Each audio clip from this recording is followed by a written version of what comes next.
Pagi itu, Rina merasa ada yang aneh dengan rumah barunya. Setelah pindah ke rumah tua yang baru dibeli orang tuanya, Rina mulai merasa ketidaknyamanan yang tidak bisa ia jelaskan. Meskipun rumah itu tampak terawat, ada sesuatu yang berbeda, terutama dengan salah satu kamar tidur yang terletak di ujung lorong. Pintu kamar itu selalu tertutup rapat, dan ada bau apek yang muncul setiap kali ia melewati pintu tersebut. Suatu malam, setelah semua orang di rumah tidur, Rina merasa terjaga.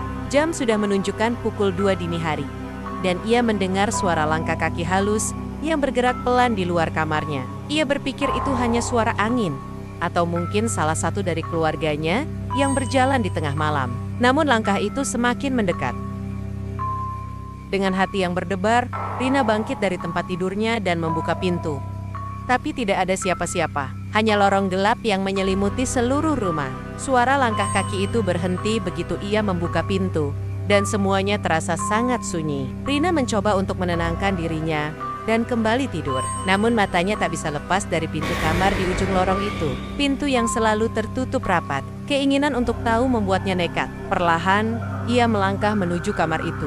Dengan setiap detik, terasa semakin berat. Saat ia tiba di depan pintu, hatinya berdetak kencang. Ia meraih gagang pintu yang dingin. Dan tanpa bisa menahan rasa takutnya, ia memutar kunci dan membuka pintu. Di dalam kamar itu, gelap. Namun, ada sesuatu yang tampak bergerak perlahan di sudut ruangan. Rina menatap lebih seksama dan melihat bayangan manusia.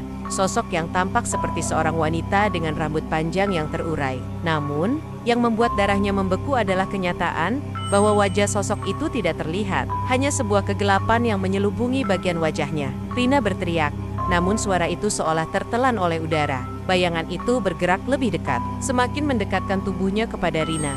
Dalam ketakutannya, Rina mundur. Tapi saat ia hendak berbalik dan lari, pintu kamar itu tiba-tiba tertutup dengan keras, membuatnya terjatuh. Di bawah pencahayaan remang-remang, Rina melihat tangan pucat terjulur dari balik pintu yang terkunci, seakan ingin meraih dirinya. Ia berusaha bangkit dan berlari, namun langkahnya terasa sangat berat, seolah ada yang menarik kakinya. Begitu ia berhasil membuka pintu dan keluar, bayangan itu sudah berada tepat di hadapannya. Wajahnya yang gelap menatapnya dengan tatapan kosong dan hampa. Rina tidak bisa bergerak, tubuhnya beku. Sosok itu lalu berbisik pelan, "Kamu akan tinggal di sini selamanya."